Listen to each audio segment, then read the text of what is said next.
Hey,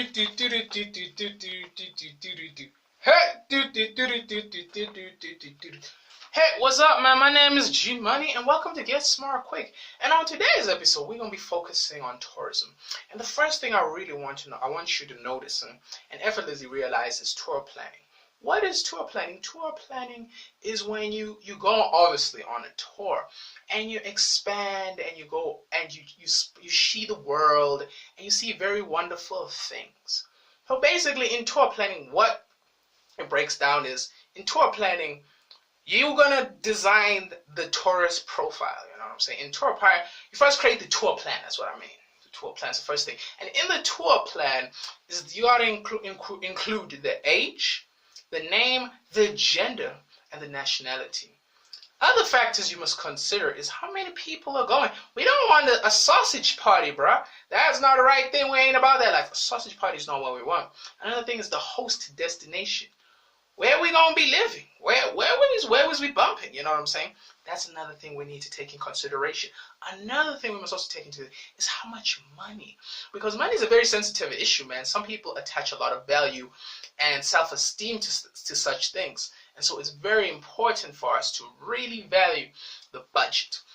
Another thing is the trip. How long is the trip gonna go? That's another thing we need to go. Do you want it to be very long, very short, that type of thing? Route planning. Are we using the right cards? And right cards means, by the way, is like, is everything arranged in the right order? You know what I'm saying? Arranged in the right order.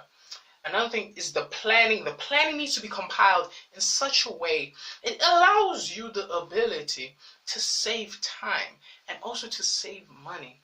And it must also be easy to follow. You know, there are a lot of tourism agencies out there that are really struggling because they don't follow this maxim of save time, save money, and easy to follow. Another thing as well is the route.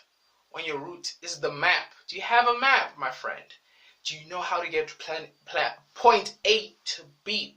Because most of the time, you know, we get lost. You know how the natural thing is. Although we love exploring and expanding and things like that, it's not very nice to get lost because it triggers that danger, that fight or flight. And that is not a good thing when you're around dangerous people. To combat this, you must also think about incorporating is the GPS. And also, the GPS will help. If you can't read a map, it will tell you, to give you instructions, almost like your parents, basically. It tells you where to go, when to go, and what to do. That's basic. Well, another thing that must be included in the tourist plan is attractions, accommodations, transport, and activities. And I will go deep into those necessity services. Now, first of all, when you're compiling your day-to-day tour plan, it's first the transport. The transport must make sure that it's able to go from point A to point B. And also, it just makes logical sense because it goes back to our principle before about saving time, saving money, and easy to follow. You know, another thing included in the transport aspect is the number of tourists. How many of us are gonna pull through? Another thing is the budget. Remember what I said? Money is a very sensitive issue and must be handled delicately and very intelligently so we can all have a good time. Another thing we must understand is that the type of transport. You can't be using a submarine, bro, if you're gonna visit a dam or a river. You know what I'm saying? It don't work. You can't be using a helicopter in the middle of the road unless like it's an accident. But most of us are not really those type of big ballers. We're not those type of big ballers. Another thing is accommodation. Where are you gonna rest? You don't want to be resting in a really bad place, because that really will give you a bad experience of tourism, and when you have bad experiences with things, you don't want to do them again. Most of us are not resilient or what's the word? Relentless. That's the word. Most of us are not resilient or relentless. Tongue twisters with the R's.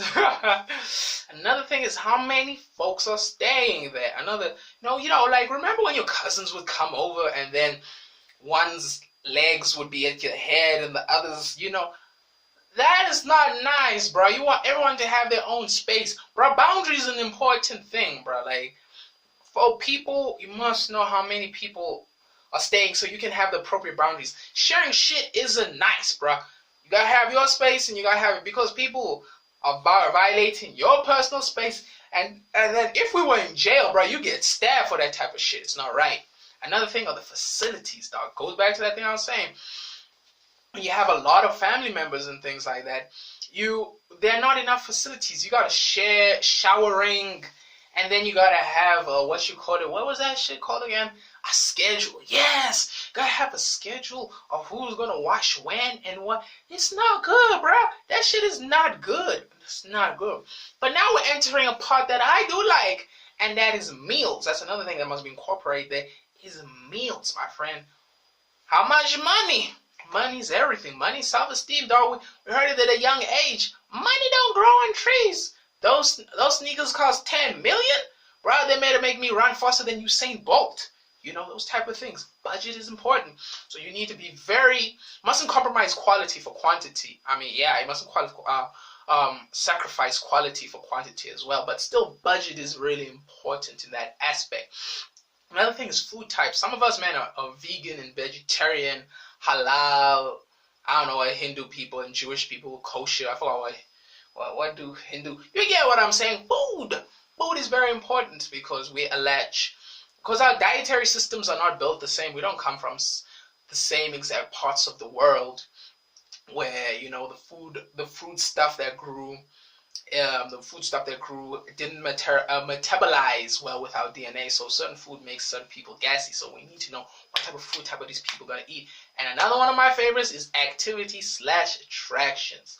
What type of tourist is gonna come? You gotta know what type of people. This is why a lot of people be failing in dating and socializing. You don't know who you want to attract. You know that you lonely and shit. You don't know who you attract. How you gonna attract the right person, bro? How you gonna attract the right person? You gotta know what you want and what you gonna attract, bro. That's real shit. Another thing, it's gotta be logical and follow logical and follow a right set of procedures. Logical planning would be the right way, you know. So going here, then here, then here, then here, then here. You know what I'm saying? It doesn't look logical, but let's just pretend like it's logical like that. Logical planning, because people are lazy, man. People are lazy. People don't like to think. They're very lazy, and especially in the era that we live in, the very digital era, we're not very thinkers and stuff like that, and that's not very good in the sense that it doesn't promote growth. But either way, we're a tourist company. We're not about getting Nobel Peace Prizes, so logical planning helps. You know what I'm saying? Alternatives. There's got to be alternatives. Sometimes you want to go to the water park. Turns out there's a drought. What you gonna do, bruh? What you gonna do? So you need to have alternative patterns and other, not necessarily patterns, but alternative solutions to the problem. We can't go to the water park. We're going to Disneyland. Whatever, you know, that's being proactive instead of being reactive. You know what I'm saying? I mean, what will they do? That's another thing you gotta ask yourself. What will they do? What will they do there? Are they gonna have fun? Are they gonna watch nature? Are they gonna watch birds? What are they gonna do, man? What are they gonna do? And then the next thing is the tour budget.